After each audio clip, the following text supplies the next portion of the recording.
determine the count sequence for the following counter circuits.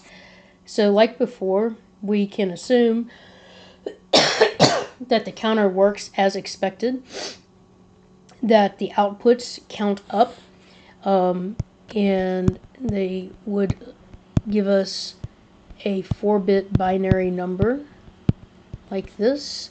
And if we started at 0, 0, 0, 0, then the next one we would get would be 0, 0, 0, 1, and then 0, 0, 1, 0, and 0, 0, 1, 1, or 0, 1, 2, 3, and so forth. So what we are supposed to do here is to see how this counter counts. What is its count sequence? So if you look at the numbers that are being loaded, that tells you what happens when you load. So when this counter is enabled, it loads, and it loads 0, 0, 0, 0. And then it's going to count up until load is activated again. And once the signal to load is 1, then it will reload. So let's just see what happens. This is Q3 right here, and Q3 is the signal that is going into the load. So as it counts up each time, look and see if Q3 is 1.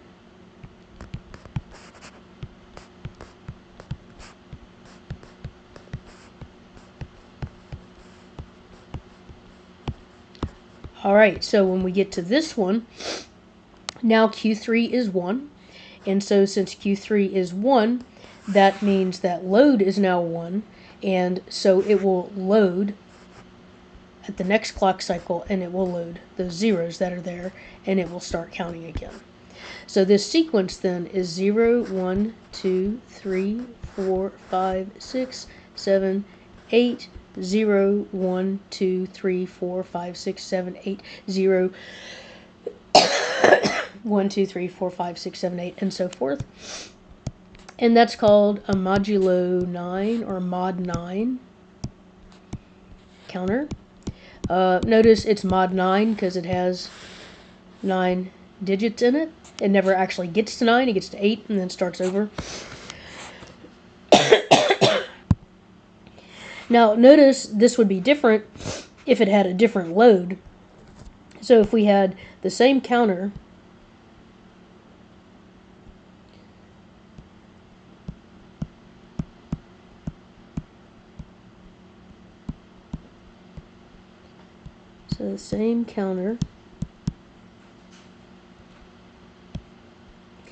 but let's say instead of the load that we had,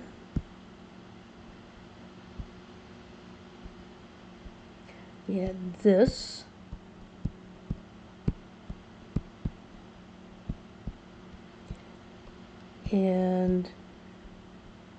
But we still had that it was Q3. That was the signal that was going into the load. So for this one, if this was our counter, then when we load, we would load 0, 0, 1, 0, except we don't, because this is 0, the 0 bit, 1, 2, 3, so D0 is 0, D1 is 0, D2 is 1, and D3 is 0. So that's what we would actually get. So pay attention to what bits are what. Okay, so now as we count, we would get 0, 1, 0, 1, 0, 1, 1, 0, 0, 1, 1, 1, 1, 0, 0, 0. That would say that it's time to load again. And when we load again, we go back to 0, 1, 0, 0, 0, 1, 0, 1, and so forth. So in this case, our count sequence is 4, 5, 6, 7, 8, 4, 5, 6, 7, 8, and so forth, because we did not start our load at 0. Okay, well, let's take a look at this next counter. And this is how you can make a wider counter that was mentioned in your email by putting two counters together.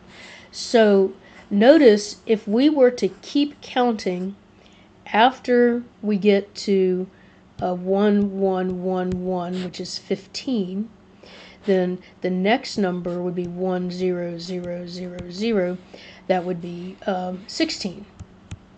So with a 4-bit counter, we can go from 0 to 15. With an 8-bit counter, we could go from 0 to 2 to the 8th minus 1, which is 255. And we can do that by stringing together two counters.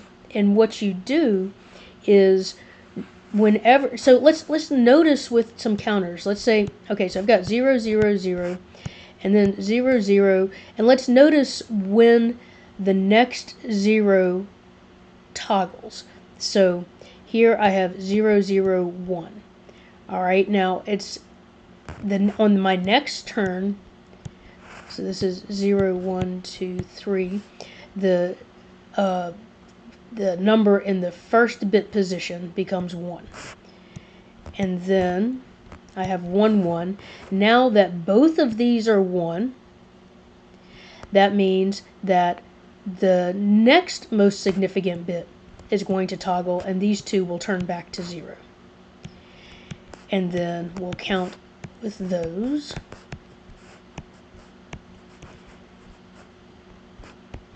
And now that all three of these bits are 1, that means on the next count, this one will become 1. And then you would count up and so forth.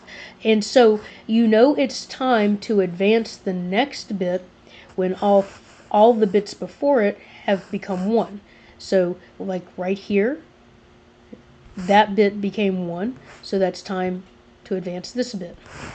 Now when both of these are 1, then this becomes 1. When all three of these are 1, then this becomes 1. So you put that to use with these two counters, and you put an AND gate, and you AND together the outputs of all four of these. So when all four of these are 1, then that enables the next counter. And so the next counter will then count up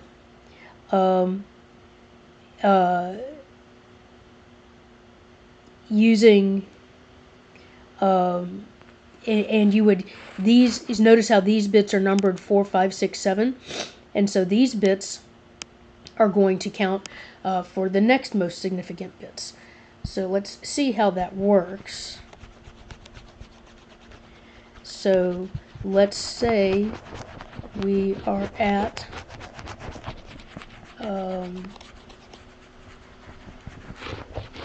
we are at 14. So we're at 14. So we have 1, 1, 1, 0. So that's 14. This is Q0, Q1, Q2, Q3. We also have Q4, Q5, Q6, and Q7. Those are all still 0 because the second counter is not enabled. Okay, so now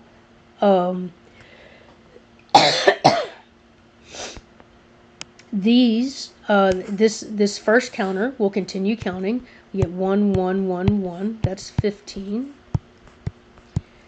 But because all four of these are 1s, this AND gate is now 1, and that enables this counter. So this counter is now enabled. So since it's enabled, this counter will go up by 1.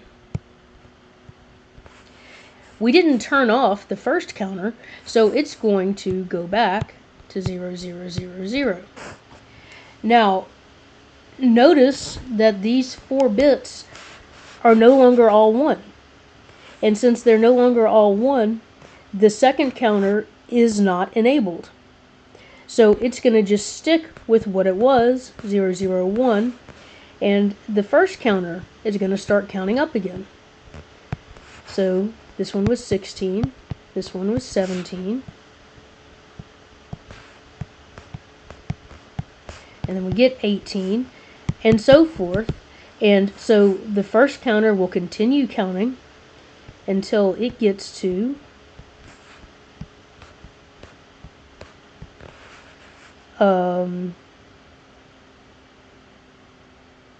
I guess that's 31, right? 31. And then now notice all of these are ones again, so that enables the second counter. And so the second counter, it now counts, so it'll count up 1.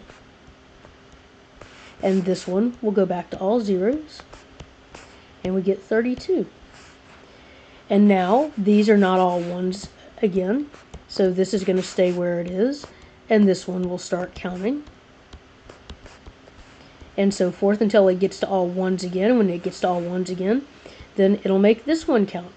And so by ANDing together the outputs of this top counter and attaching that to the enable of the second counter, that turns this into an 8-bit counter.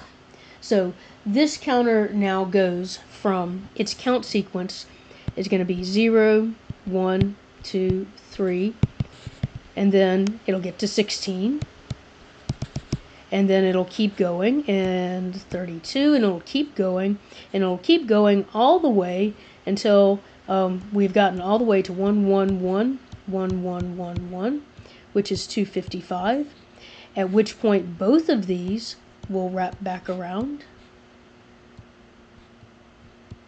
to 0, 0, 0, 0. And you start over again. So 0, 1, 2. Okay, so this counter, the counting sequence is 0 to 255.